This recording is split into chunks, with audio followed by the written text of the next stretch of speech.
ስለዚህ ይህንን ነገር ስለማቅ አልከለከልኩህም፣ ልከለክልህም አልችልም። እንደዛ እያልክ ሌላ ነገር ለማድረግ ወይም ደግሞ ለማስመሰል አትሞክር። አላቅም ልጅህን ላለማየት የፈለክበት ምክንያት እኔ እንጃ። ኢትስ ኦኬ፣ ያየሁም አላየሁም ምንም ማተር አያደርግም። ግን አሁን ግን አንተ ጋር መሆን ስላለበት ነው። ላይክ በቃ እኔ የሚሄድበት አካባቢ ለሱ ምቹ አይደለም። ምንም አይገናኝም። እዚህ ካለው አየር ጋር እዛ ያለው አየር ምንም አይገናኝም። ልጄን እያየሁት በሽታ ላይ እንዲወድቅብኝ አልፈልግም። ሌላ ሰው ጋር ማድረግ እችላለሁ እውነት ለመናገር ግን ደግሞ ያው የሚመጣው ነገር መቼም ግልጽ ነው። ለእኔም ለእናንተም ለሁላችንም ግልጽ ነው። ስለዚህ የተሻለው ነገር አንተ ጋር ባደርገው ይሆናል፣ አሪፍ ይሆናል ብዬ ስላሰብኩ ለአንተ ልሰጥ ፈልጌ ነው። ምን ለመናገር ያን ያህል ብዙ ቶሎ ለመምጣት ሞክራለሁ። ሊያስጨንቅህ አይገባም። በመጀመሪያ ደረጃ ይህንን አማራጭ ለእኔ ለምን እንደወሰድሽ አላውቅም። አሁን ደግሞ ምን አይነት ነገር እንደቀመማችሁልኝ ማቆ ታሪክ የለም። ገባሽ? ስለዚህ አሁን ያሞነ እኔ አማራጭ መቼም ቢሆን ልጅሽን ለእኔ አሰጥተሽ ለመሄድ አማራጭ ልሆን አልችልም፣ በምንም አይነት መንገድ እውነት ለመናገር ማለት ነው። ለምን እናትሽ አለች፣ እህቶችሽ አሉ፣ ምናምን መስጠት ትችላለች። ገባሽ? ለእኔ ለመስጠት ቆይ ልጨርሰልሽ። ለእኔ ለመስጠት እንትን ያልሽበት የራሱ የሆነ ምክንያት አለሽ። እሱ ምክንያትሽን እዛው ራስሽ ጋር ይቆይና ግን ደግሞ ይህንን ነገር ለእኔ እንትን ስላልሽኝ ከልብ አመሰግናለሁኝ። ግን ደግሞ በዚህ ታይም ልጁ ገና ራሱን ስላልቻለ ምንም ነገር ስለማያውቅ እኔ ጋር መሆን አይችልም። ነገ ከነገ ወዲያም ደግሞ ይሄን ልጅ ይዤ የሆነ ቦታ ብሄድ ሕግም ስለሚጠይቀኝ ማራዘም ትችያለሽ። ገባሽ? ትንሽ ራሱን እስኪያውቅ ድረስ እስኪጠናክር ድረስ ጊዜውን ማራዘም ትችያለሽ። እንደዛ ማድረግ እኮ ብችል ኖሮ አንተ አማራጭ ልትሆናቸው። እንደዛ ማድረግ ብችል ኖሮ አሁን ስለሆነ ነው ታይሙ እንደዛ ለማድረግ የፈለኩት። ወዴት ነው የምትሄጂው? ነገርኩህ እኮ ወይዘሮ ከዚህ ሀገር ውጭ ነው የምሄደው። አሁን አንድ አይነት አይደለም ወይዘሮ። አዳምጠኛ እኔ ጭቅጭቅ አልፈልግም። አንድ ያዳምጠኝ።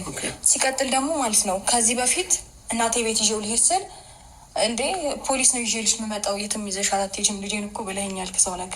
ስለዚህ አሁን ልጄን እናቴ ጋር ይዤ መሄድ ጠፍቶኝ አይደለም፣ ከኔ በላይ እንደምትንከባከበው አውቃለሁ። ሀያቱ ጋር የሚሆን ልጅ መቼም ምንም አይጎልበትም። አቀማጥላ ነው የፈለገውን ነገር ልታደርግለት የምትችለው። ግን ደግሞ ከአንዳንድ ፖሊስ ነው ይዤልሽ የምመጣው ልጄን ከዚህ ንቅርቅ እንዳትዪ ብለህ ያልከውን ነገር እምረሳ ነው የሚመስለቅ። አሁንም የሆነ ነገር እኮ ባደርግ እንደዛ እንደምትለኝ ህሊናዬ ስለሚያውቅ ነው አንተን እንደዚህ ያደረግኩት እንጂ አንተን ለመጥረት የወሰንኩትኝ እንጂ ምንም ነገር ለማድረግ ፈልጌ አይደለም። አንተ ሁሌም አእምሮህ ኔጌቲቭ ነገር ነው የሚያስበው። ስለዚህ ይህንን ነገር ደግሞ አንተ ኔጌቲቭ አሰብክ ብዬ አሁን እያልክ ያለው ክፋት አስበሽ ነው ወይ ደግሞ የሆነ የቀመማችሁልኝ ነገር አለ? ያም ሆነ እኔ አሁን ስለ ክፋት ለምናምን ከአንቺ ጋር ማውራት አልፈልግም። አውራህ እንጂ ለዚህ ጉዳይ የጠራሽ ከሆነ ከልብ አመሰግናለሁኝ። እኔ እንድታመሰግነኝ አይደለም እኮ የጠራሁክ፣ እንድታመሰግነኝ አይደለም የጠራሁክ። ሲቀጥል ደግሞ አሁን በጣም ኖርማል ነገር ነው ይጎዳል ምናምን ያልከው ያኔ እንደ ከዚህ በላይ እኮ በጣም ያልጠነከረበት ሁኔታ ላይ ከአንዴም ሁለቴ ከኔ ይዘኸው ጠፍተህ ታውቃለህ እኮ።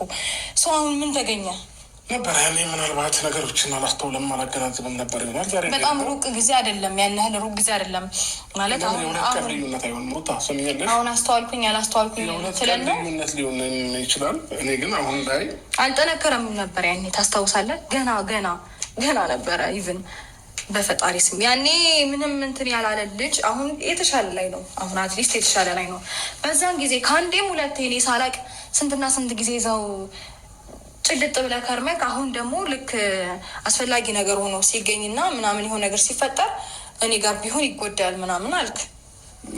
ለምን ከኔ በዚህ ታይምና አንቺ ታስፈልጊዋለሽ፣ እናቱ ነች የምታስፈልገው እና አይ ነው እሱን አውቃለሁ። እኔ ማየት ካለብኝ አያለሁኝ፣ በጎን ማገዝ ያለብኝ ነገር በልጁ በኩል የትኛውም ለሚመጣብኝ ነገር አለሁኝ፣ ፊት ለፊት ነኝ። ከዛ ውጭ ግን እኔ ጋር ግን መቆየት አይችልም። በህይወቴ ገና አሁን ነው ልጄን እንትን በሌለኝ ብዬ ቆንጆ አንድም ቀን በልጄ ጉዳይ እንትን የሆነ ነገር እንድታደርግልኝ ጠይቄ በእኔም ጉዳይ ጠይቄ አላውቅም። በልጄም ጉዳይ ምንም ነገር እንደዚህ ይሁን ብዬ አድርግም ብዬ አላውቅም። ሲቀጥል ደግሞ ህግም ይሄንን ነገር ሊጠይቅ አይችልም። ምክንያቱም እኔ ፈቃደኛ ሆኜ ነው እየሰጠው ያለሁት። አስገድደኸኝ አይደለም። ልጄን የሚሆንበትን ቦታ ሳላቅ ቀርቶ አይደለም። አንተ ጋር እንደሚሆን አውቃለሁ። ከዛ አንተ የምታደርግበትን ቦታ ምናምን ሁሉም ነገር ኃላፊነቱን ለአንተ ሰጥቼ ነው እንጂ ያኔ እኮ ምንም የማውቀው ታሪክ የለም። ስልክ አይሰራም፣ ምንም ነገር አይሰራም። ያኔ እኔ ስለማላቅ ህግ ሊጠይቀህ ይችላል። አሁን ግን እኔ ፈቃደኛ ሆኜ እስከሰጠው ድረስ ህግ ምንም ሊልህ አይችልም። ህግ ይጠይቀኛል ብለህ ራስን ከብር ለማድረግ አትሞክር። ኦኬ ችግር የለውም ማለት ከልጅ ብዙ የሚበልጥብህ ነገር እንዳለ እያሳየህን ነው። ኢትስ ኦኬ ከልጅ የሚበልጥ ነገር ግን ምንም የለም። እሺ እንደዛ ካሰብሽ አንቺ የምትሄጂበት ቦታ ከልጅ የማይበልጥ ከሆነ ሆን ትችላለሽ። ገባሽ? ይዞ መሄድ እኮ እችል ነበር፣ ግን ደግሞ ይጎዳብኛል። በቃ እንደዛ